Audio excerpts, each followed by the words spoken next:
Here's how I went from this to quitting to this over the course of 72 hours.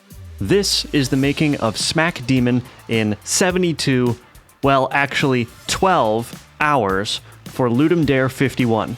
Ludum Dare 51 started at 6 p.m. on Friday, September 30th. The theme was every 10 seconds. I spent the first hour or so of the jam brainstorming some ideas. I settled on an idea where the player has a grappling hook that needs to be used to ascend to some goal, similar to rage platformers like Jump King or Getting Over It. The grapple would pull the player toward the connection point rather than act like a swing. To satisfy the theme, every 10 seconds a ghost or some other type of enemy would appear to knock the player off course and potentially cause the player to lose a bunch of progress. My initial effort was spent trying to get a nice looking grapple hook using Godot's Line 2D node and a bunch of sine wave manipulation. This effort actually ended up being surprisingly fruitful, and I was quite happy with the effect. Then I added some basic movement logic for the player, and I had a basic proof of concept. So far, so good.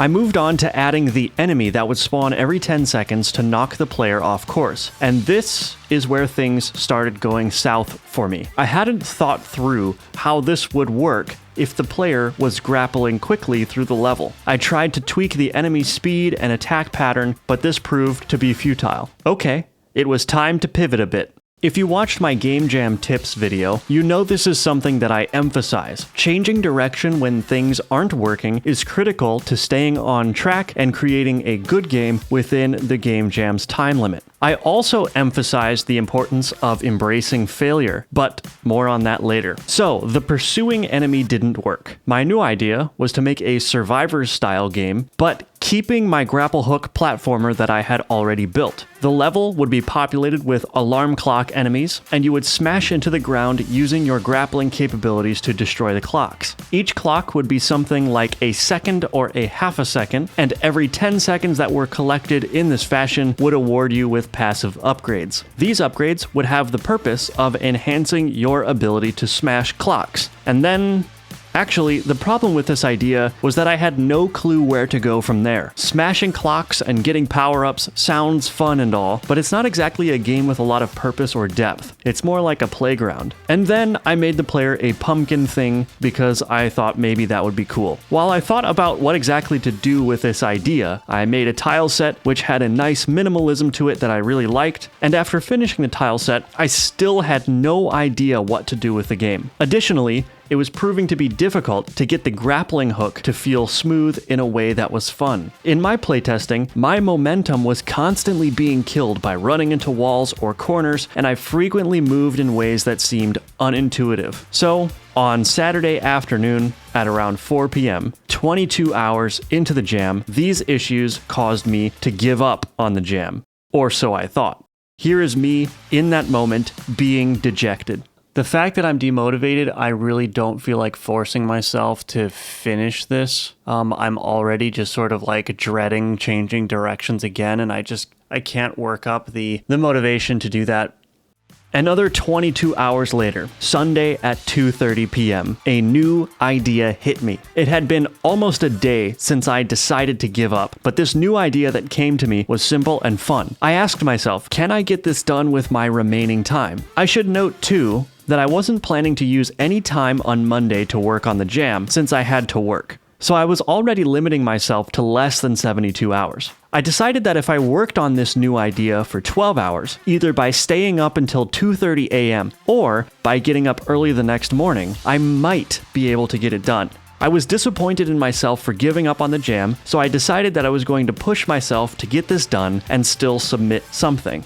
And thus, the development on what is now called Smack Demon began. The idea was simple. The player would control a knight character on a grid-based level, and the goal would be to slay demons. Demons would cycle between a period of vulnerability and invulnerability every 10 turns. I called these turns seconds to satisfy the theme. I got to work implementing the idea. I started with the turn-based mechanic, allowing the player and the enemies to execute their turns. I gave the demon a fire attack which would go in a random cardinal direction from the demon, and these fire attacks would move each turn in that direction until falling off the game board or hitting the player. I used orange squares to represent the flames initially. I discovered at this point that enemy attacks were too easy to dodge, so I also added a chance for the demon to shoot a row of 3 flames at once. Next, I got to work on some art. As mentioned before, the player was supposed to be a knight, so I drew him up. He turned out pretty good, and I was happy with it overall. By 5 p.m., the basic art and the core of the mechanics were done. The player was able to walk up to the enemy and smack it, all while flames were being spawned by the demon. A lot of my time from that point onward was spent making the game look better. I added particles for the flames, animations for movement,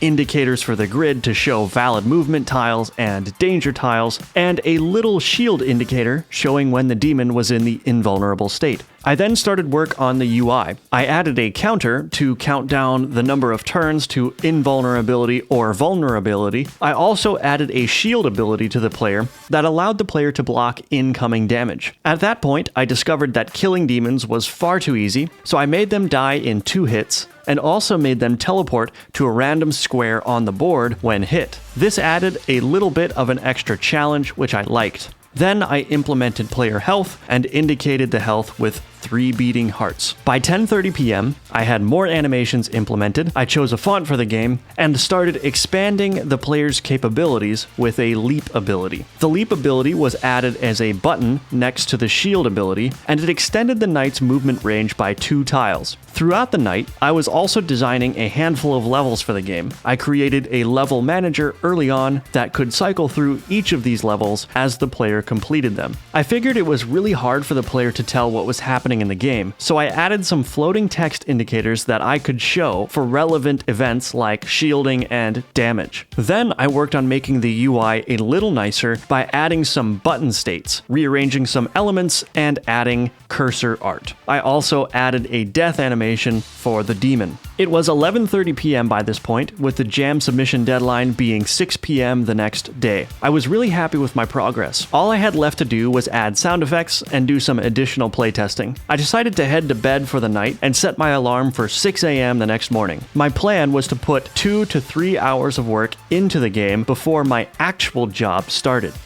I got started the next morning a little later than I had hoped, but I was up and running by 7 a.m. The first hour was spent implementing sound effects for all kinds of things, like the player movement, the player smack, the flames, and the shield. This was pretty smooth. I have a sound effects library, and I use a program called Ultra Search, which allows me to search through all of it and pick exactly what I need. I also took the time to design a couple more levels just to extend the game a bit. And finally, I added a button which allowed the player to skip the turn, which prevented the need to move or use an ability unnecessarily. And that was it. The game was done. I did my due diligence and did a couple of playthroughs just to make sure everything was working. I also took some time to get the game submitted to the jam site, and I built out a very rough itch.io page. You can play Smack Demon now, link in the description. This ended up being one of my favorite jams, despite the rough start and the crunch to get something built late into the jam. I'm happy with what I built, and the comments on the game are overwhelmingly positive. I talked about embracing failure in my Game Jam Tips video, which you can also check out in the description below. And that's exactly what I did here. I gave up on my initial idea, and I had decided to give up on the jam. But instead, I came up with a totally new idea and got it done. So I guess the lesson here is, don't be too attached to your ideas, but also don't be too hard on yourself if an idea doesn't work out. Just try again, keep putting in the effort, and eventually things will go well for you.